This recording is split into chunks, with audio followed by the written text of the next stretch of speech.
Hola queridos amigos, bienvenidos a mi Story Channel. Hoy vamos a hacer una consideración respecto a unos términos bastante importantes a los cuales Mauro Viglino le ha dedicado mucho estudio. Así que les traje una traducción hecha directamente de su canal oficial en la cual él realizó, como suele hacer constantemente, una actualización que él llama píldoras o cápsulas, que son videos más o menos cortos. Y yo extraje toda esa información porque les cuento que está excelente, está supremamente interesante y nos ayuda a clarificar y a ver la relación que hay entre los libros de la Biblia y los libros de las escrituras homéricas, o sea, los Elohim y la figura de los Teoi. Vamos a ver la relación entre esas dos figuras que a veces no la tenemos muy clara. Entonces, aquí lo vamos a profundizar, pero antes que nada quiero hacerles un par de recomendaciones que se concentren al 100%. O sea, no vean este video cuando no tengan mucho tiempo o cuando estén ocupados o solo puedan escucharlo, porque es importante también algunas imágenes, algunas capturas que realicé de ese video de Mauro Viglino, porque son datos que a ustedes les van a servir. Van a ver bibliografías que él nos está compartiendo para que ustedes de pronto puedan investigar y ampliar sus investigaciones. Van a ver algunas imágenes que pueden ayudar también a recalcar lo que se está diciendo, algunas terminologías, porque se van a analizar unas etimologías. Y el video presiento que no va a ser tan corto, entonces yo solo les pido una máxima atención, porque les aseguro que si lo ven hasta el final, se van a quedar sin palabras, van a sorprenderse y de verdad, o sea, tienen que verlo desde el principio hasta el final. Son las únicas recomendaciones que les doy para que no se pierdan de todos esos datos tan esenciales, tan importantes, porque con Mauro Viglino no hay desperdicio en la información. Y otra cosa que les aclaro es que yo lo voy a leer porque toda la traducción que realicé pues memorizarlo y sobre todo decirle al pie de la letra es importante para no alargarme y no dispersarme de pronto en ideas vagas.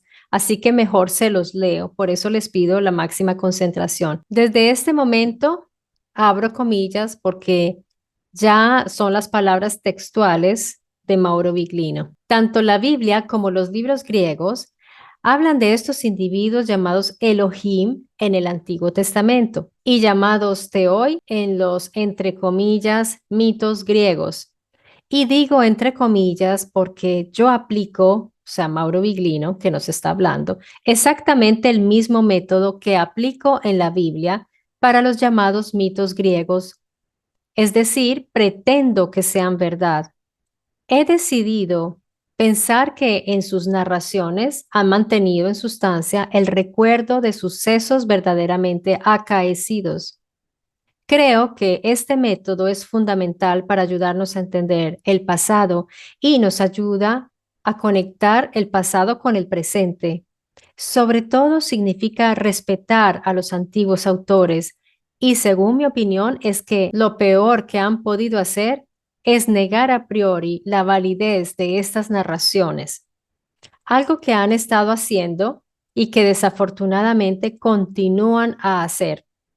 Sin embargo, está demostrado el hecho de que si se pretende que aquello que nos cuentan los antiguos sea verdad, se puede llegar a realizar grandes descubrimientos, como los descubrimientos realmente importantes que han sido después reconocidos por aquellos que se obstinaban a negar su validez histórica de los textos antiguos. Por ejemplo, en el caso de la narración homérica, sabemos que en el 800, un comerciante de apellido Schliemann pretendió que la Ilíada y la Odisea contuvieran la historia de hechos acaecidos realmente. Él pensaba que estas historias eran el recuerdo de un hecho verificado y hoy sabemos que descubrió la supuestamente mítica Troya, Schliemann, recordémoslo, en el noroeste de Turquía. Afortunadamente, él siguió adelante sin detenerse, a pesar de todos los intentos de detenerlo, a pesar de todo el sarcasmo que lo circundó y a pesar también de los ataques, sobre todo esos que venían de parte del mundo académico y que le decían, ¿pero qué haces? Deja que seamos nosotros a encargarnos de esto que no es tu campo. Afortunadamente, él no les dio atención. Y digo afortunadamente, no solo por todos nosotros, mas también por los mismos que trataron de imponerse para detenerlo. Así que aplicando a los poemas homéricos y en general a todas las narraciones antiguas, el método que yo aplico a la Biblia, se pueden hacer importantes descubrimientos y sobre todo no se cierra ante nosotros la posibilidad de conocer porque se dice que son solo fábulas y ahí nos detenemos. Pero no debemos detenernos nunca. Afortunadamente, Schliemann no se detuvo. Y después de él, otros tampoco lo hicieron. Como la Biblia nos habla de Elohim y los escritos griegos, de Homero en particular, nos hablan de los teoi. Estamos de frente a dos grupos de individuos que eran comandantes de uno que era su señor, es decir, un jefe que para los griegos era Zeus y que en la Biblia es llamado Elión. Elión significa lo que está por encima. Así que Elión es un atributo, no un nombre propio.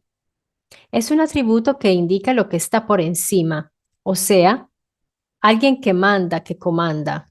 En el caso de una persona, es alguien que comanda. En el curso de la tradición, cuando a Yahvé, o sea, el gobernador del pueblo de Israel, lo convirtieron en el más importante de los Elohim para luego tratar de convertirlo en el único Dios al cual dirigirse, se procedió en el transcurso de los siglos por parte de la tradición hebrea a identificar a Yahvé como Elión. Algo absolutamente errado. No es así. Tomemos un ejemplo. Cuando Abraham dio juramento durante su participación a la llamada campaña de los 4 reyes durante una guerra. En Génesis capítulo 14, Abraham encuentra a Melquisedec, el cual es definido como Cohen, Cohen de Elión, o sea, quien desempeña funciones bajo los intereses de Elión en un denominado territorio. Ese territorio normalmente es denominado como Jerusalén. Pongan atención porque aquí hay un dato importante. Porque el nombre en hebreo es Salem. Otros lo leen como Shalim o Salim y afirman que en realidad se trata de un territorio que se localiza en Cisjordania. Pero luego, poco a poco, la tradición lo habría hecho desaparecer para sustituirlo con Jerusalén, porque esa tradición no podía concederle tanta importancia a ese otro territorio. Ya sabemos quiénes siguen esta tradición, pero no hace falta decirlo. Pero bien, hagamos de cuenta que Melquisedec hubiera sido Cohen, o sea, sacerdote de Elión en Salem, o sea, en Jerusalén. Digamos que fue así. Entonces Melquisedec ofreció vino y pan y bendijo a Abraham con estas palabras. Esto está en Génesis 14, 18 al 22. Sea bendecido Abraham por el Dios Altísimo, creador del cielo y de la tierra. Y luego Abraham dice, levanto la mano adelante del Señor, el Dios Altísimo, creador del cielo y de la tierra. Así que Abraham presta juramento de fidelidad al comandante. Y aquí está escrito, levanto la mano delante del Señor, del Dios Altísimo. Efectivamente, en la Biblia masorética, en el versículo está escrito exactamente así, levanto la mano de frente a Yahvé, que luego es identificado como Elión. Y ahora veamos los versículos examinados tal cual están escritos tanto en el texto masorético como en el de Qumran. Vamos a hacer una comparación que hizo Mauro Biglino muy interesante. Tendremos una pequeña sorpresa.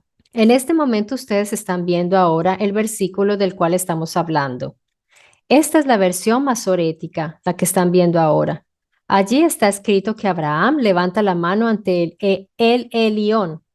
O sea, aquí está escrito que Abraham jura ante Yahvé, identificado como el Elión, es decir, el Señor que está por encima, aquel que comanda. Si en cambio nosotros vamos más adelante a leer el mismo pasaje, pero en el texto de Qumran, el cual es mucho más antiguo que el masorético, vemos que Abraham jura levantando la mano exclusivamente frente a Elión. Aquí Yahvé no aparece en absoluto. Entre otras cosas, ustedes pueden ver también una diferencia con los versículos anteriores. El texto masoreta está escrito con los punticos, como lo están viendo ahora, con punticos y líneas, las cuales representan las vocales que los masoretas añadieron, mientras que en el de Qumran no. Ahora hay otro aspecto, por ejemplo, aquí dice que Abraham levanta la mano, jura de frente a Yahvé y además hay un término que es Coné, que normalmente es traducido como creador de los cielos y la tierra. Pero luego hablaremos de esto para entender que aquí también las traducciones son engañosas. Entonces, notaron que en los textos más antiguos, o sea, los de Qumran, Yahvé no está. Yahvé fue añadido después. Se habla solo de Abraham que jura ante Elión. Abraham es oficialmente aceptado al interno de aquella alianza militar jurando frente al gran jefe. Pero regresamos al término Coné.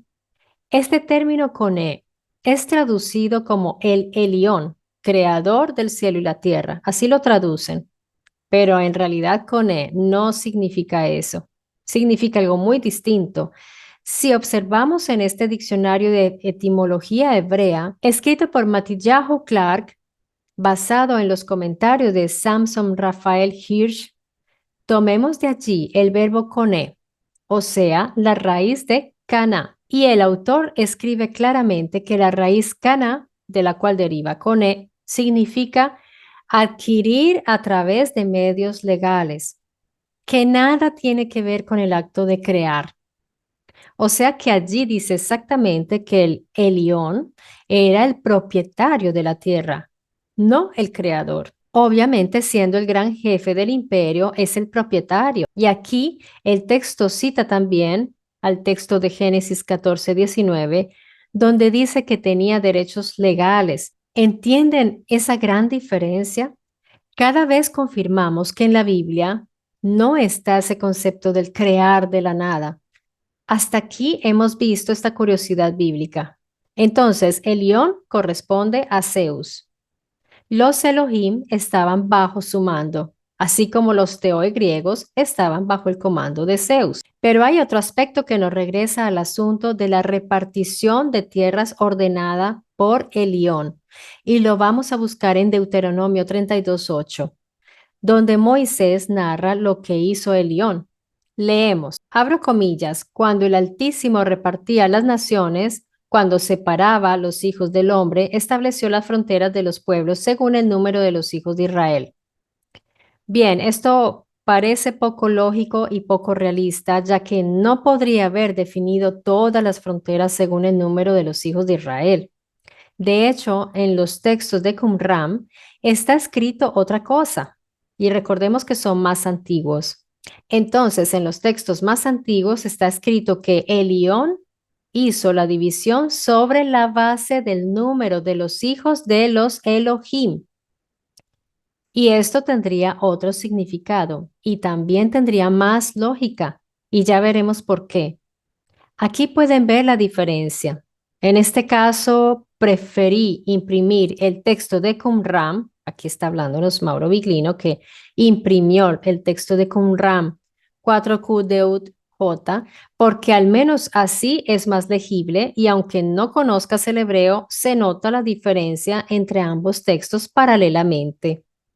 A este lado tenemos el texto masorético donde está escrito que la división fue hecha por Elión, basándose en el número de los hijos de Israel. En cambio, en el texto de Qumran está escrito que la división fue realizada basándose en el número de hijos de los Elohim. Entre ambos escritos hay una gran diferencia. El de Qumran tiene lógica, el masorético mucho menos. Además, la edición del Vetus Testamentum número 57, donde hay una serie de estudios acerca de los pasajes que acabamos de analizar, intenta explicar el por qué se pasó de hablar de división según el número de los hijos de los Elohim al número de hijos de Israel. Pero lo importante es saber que Elión realizó la división de los territorios sobre la base de el número de los hijos de los Elohim, o sea, sobre la base del número de los hijos de las llamadas divinidades. Y es aquí cuando regresamos de nuevo a la correlación con los griegos. Tenemos a los Elohim bajo Elión y a los Teoi bajo Zeus. Y tenemos a Elión que hace una repartición. En la Biblia, en el mismo pasaje dice que en la ocasión de aquella repartición, Yahvé recibió como herencia, o sea, le asignaron a Yahvé el pueblo de Jacob, los descendientes de Jacob. Sobre esto se dice algo interesante. Se dice que Yahvé solo los guió, o sea, los guió él solo a su pueblo, a los hijos al pueblo de Jacob. No estaba con él algún dios extranjero. Esto está en Deuteronomio 32:12. Entonces, aquí claramente la Biblia nos indica que cada Elohim recibió su pueblo. A algunos les dieron pueblos grandes, a otros pueblos pequeños, como lo hicieron con Yahvé. Pero una cosa importante que hay que saber es que no se especifica con qué criterios se realizó esta repartición. Solo sabemos que Yahvé, él solo se encargó de su pueblo asignado, sin ayuda de otro Elohim. Este dato es importante porque quiere decir que los otros Elohim se hicieron cargo de los otros pueblos. También es posible que algunos Elohim no hubieran recibido asignaciones, o sea, puede estar esa posibilidad. Entonces, aquí Viglino lee una impresión del Critsia de Platón, un escrito griego. En el Critsia, Platón nos narra en qué modo se realizaron esas asignaciones. Atención, porque esto es realmente interesantísimo. Escribe Platón, abro comillas, en el pasado, los dioses dividieron toda la tierra en territorios muy distintos que luego fueron divididos con sorteo, o sea que no pelearon.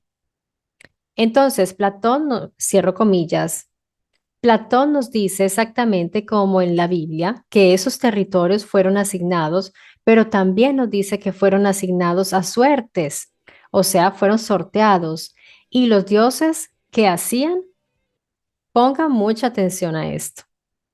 Cultivaban sus propios bienes y sus propias criaturas, tal como hacen los pastores con su propio rebaño, sin usar violencia física alguna. Hago un paréntesis. Sabemos que en el caso de Yahvé fue algo distinto porque sabemos que él era un militar, entonces pues esto de no usar violencia con Yahvé es otra cosa muy distinta. Luego Platón continúa diciendo, no como los pastores que llevan a pastar a los animales azotándolos, más bien como si se suele hacer con un animal manso, guiándolo desde atrás casi como si fuera un timón, demostrando que eres capaz de convencerlo y conquistar su alma según su proyecto bien definido. ¡Wow! Haciendo esto, guiaban y gobernaban, ¿quiénes? Estos llamados dioses, sobre todo el género humano. Esto es impresionante. Yo aquí hago un paréntesis mío porque es que de verdad queda uno, no se les hace parecido a la realidad. Bien, continuemos. Aquí Platón nos habla de una especie domesticada, pero no termina aquí. Entonces, los dioses comandaban y administraban los varios territorios recibidos por sorteo. Hefesto y Atena, que tienen una naturaleza común, no solo por ser hermanos nacidos del mismo padre, mas también porque ambos son amantes del arte de la filosofía. Recordemos, en cambio, por otro lado, que Yahvé era amante de la guerra. Ellos recibieron solo un lote. Esto era un tipo de paridad. Tal como Hefesto y Atenas recibieron un solo lote, cada uno, Yahvé recibió un pueblo para él solo. O sea, cada Elohim o cada Teos o Teoi recibía su lote, en este caso su pueblo. Esto es fascinante si dejamos a un lado ese relato artificial que se nos ha estado narrando sobre la Biblia. Nos damos cuenta que en ambas narraciones nos están contando exactamente el mismo acontecimiento y además en el Crisia se nos dice que las asignaciones fueron asignadas a suerte. En cambio, en la Biblia no se nos describe cuál fue el método. Ahí en la Biblia son menos claros, menos específicos. No se nos dice cómo eligieron, bajo qué criterio repartieron todos estos territorios. Eso no nos lo dice. Pero esto no es todo. Elohim, como ustedes saben, es un término que según Mauro Biglino no debería ser traducido, porque en realidad nadie sabe con certeza lo que significa. Entre las traducciones que se han propuesto está el término jueces, potentes, legisladores, y como ven, todos estos no son más que atributos. Por ejemplo, decir que alguien es un juez ya presupone que se sabe quién es esa persona que trabaja como juez o legislador o quizás gobierna, pero es un individuo que de cualquier modo debe ser definido. Pero en realidad todo lo que se ha usado para definir el término Elohim no es otra cosa que un atributo de sus funciones. Miguel de Unamuno, docente de filología clásica y presidente de la Universidad de Salamanca, en un libro suyo interesantísimo, al hablar del término teoi, dice que originalmente teoi, pongan atención, era simplemente un atributo y que fue sucesivamente que lo convirtieron en sustantivo. Quindi, perdón. Entonces, el término teoi no nació como un sustantivo, nació en sus orígenes como un atributo. Luego lo volvieron sustantivo. Unamuno escribe que cuando los racionalistas sustantivaron el término Dios, o sea, teos, que es exactamente un adjetivo, una cualidad predicada que describe a cada uno de los dioses. O sea, teos no es un sustantivo que significa Dios. Se convirtió en Dios al sustantivarlo, o sea, al volverlo sustantivo, sustantivarlo, si me valen el término. Luego, por lo que respecta a la Biblia, con la Vulgata de Gerolamo fue traducido como Deus. Y a este término, Deus, fue atribuido todo ese conjunto de significados que conocemos hoy día y que forman parte de la tradición teológica, en particular la cristiana. Y bien, él dice que luego le añadieron el artículo y formaron el Dios. O sea, ya totalmente un sustantivo, el Dios. Pero en origen era solamente un atributo, o mejor, un adjetivo que indicaba una función de aquellos individuos. Tengan eso muy claro, ¿eh? Y bien, el término teos tiene origen indoeuropeo y lo vamos a ver en el diccionario de las lenguas indoeuropeas, donde el término griego teos es dirigido a la raíz indoeuropea di, que significa la acción de moverse velozmente hacia la luz, lanzarse en alto, volar. Y por ejemplo, se le atribuía a los astros. Miren esto que espectacular. O sea, ya cuando vamos a ver la raíz de las cosas, el verdadero origen de estos términos, de estas palabras que nos encontramos, que nos han mentido todo el tiempo.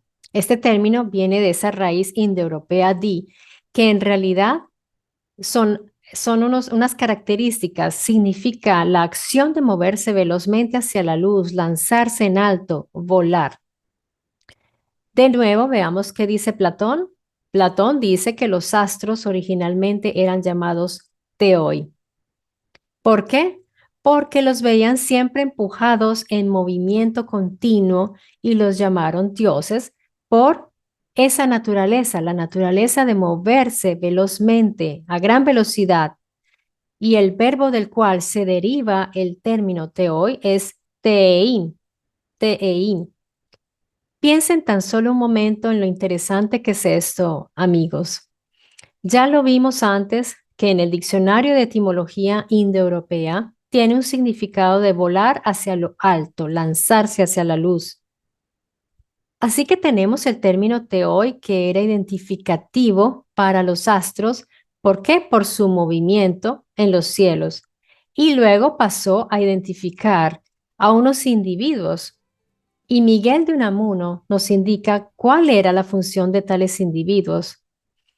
Pero entonces, ¿cuál era la función que los antiguos vieron en estos sujetos como para llamarlos, identificarlos de hoy?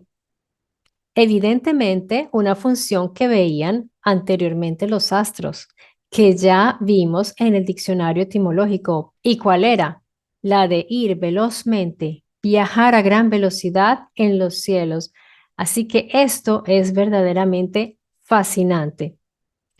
En conclusión, recordemos, tenemos a los Elohim que tienen como jefe a Elión, el cual traducen como altísimo, pero no es un superlativo y mucho menos un superlativo absoluto.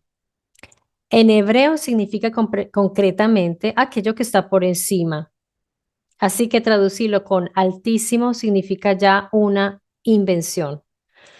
Tenemos los Teoi con Zeus como jefe.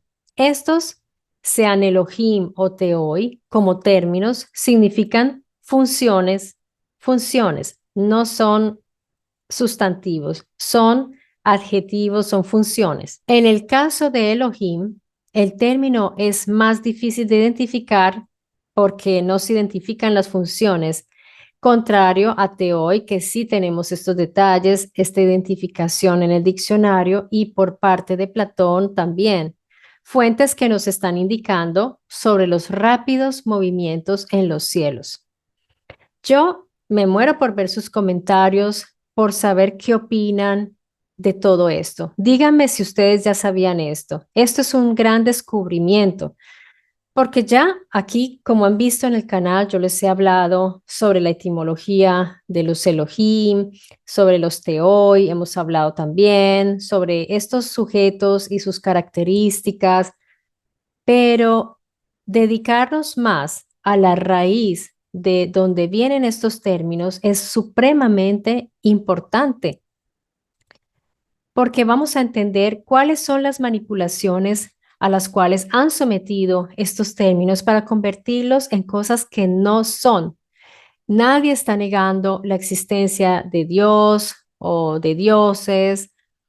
De eso no se trata de descubrir de dónde vienen esos términos. Y pues si uno, yo pienso, si uno es un creyente, si uno cree en ese Dios, pues me parece más que justo entender al menos de dónde viene ese término.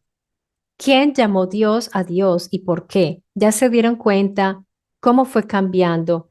Y yo les sugiero muchísimo que busquen siempre las etimologías, busquen unos buenos diccionarios etimológicos. Aquí en este video les puse pantallazos con esa intención de que de pronto alguno de ustedes pueda adquirirlos, esos u otros, pero ya por lo menos tienen un punto de partida para sus búsquedas. Esto me parece súper importante y es algo que me gusta mucho de Mauro Biglino porque él nos pasa todas esas bibliografías suyas de donde él hace sus búsquedas. Ahora, cuando a mí ustedes me piden las fuentes de ciertas investigaciones, en mi caso es bien difícil porque yo encuentro, es como una gran colcha de retazos, porque yo encuentro una partecita allí en internet, otra partecita en mis propios libros y voy sacando y yo me dedico a hacer el video y pues generalmente no dispongo tampoco de tanto tiempo porque después tengo que programar otro y otro y cada video es una investigación. Entonces, de verdad que Pues yo los entiendo que ustedes quieren ver todas las fuentes, pero es bastante dispendioso porque o me dedico en sí al video, a la investigación y reunir todas esas fuentes, escribirlas, copiar los links y como les digo, a veces lo tomo de algún libro, pues es un poco engorroso para mí, les soy muy sincera. En este video hice todo lo posible por ponerles los pantallazos porque ahí están los libros de donde Mauro Biglino extrajo la información y así, asimismo, pues esas son mis fuentes. En este momento mis fuentes son esas. Es Mauro Biglino, su canal oficial. En este caso, todo ese video viene de ahí y se los leí textualmente. No puedo hacerlo ver a él traduciéndolo porque es muy, muy reciente, entonces no quiero ir a molestar con la cuestión del copyright y todas estas cosas. Yo espero que esta información les haya sido útil para sus búsquedas, para su deseo de conocimiento. Por mi parte lo fue y estoy muy contenta por haber encontrado esta información. Y vamos a seguir adelante porque hay muchísimo más. Ya aquí les he dado grandes rasgos de todo esto, pero tenemos que concentrarnos en particulares, en detalles, ahora sí, porque pues ya les di como a grandes rasgos la base de, digamos, las teorías que yo considero que son muy válidas para poder entender nuestro pasado y como nos las han ocultado y nos las han hecho ver de un modo tergiversado. Entonces, hay que quitar todos esos velos y quitar toda esa arenita con brocha para que se pueda ver ya la forma. Y bueno, aquí no se trata de decirles que esto es una verdad absoluta o que es así. Simplemente es un camino de investigación. Bueno, amigos, los dejo con un gran abrazo. Gracias a quienes se hayan quedado hasta el final de este video y a quienes comenten sobre todo y que dejen su me gusta para que YouTube siga promoviendo mis videos y podamos alcanzar a más personas que puedan informarse, muchas más personas. Ustedes pueden compartir estos videos, obviamente para personas que estén interesadas, porque no es un tema que interese a todos. Y hasta muy pronto, amigos, en mi Story Channel con más videos, más historias y más investigaciones. Cuídense mucho.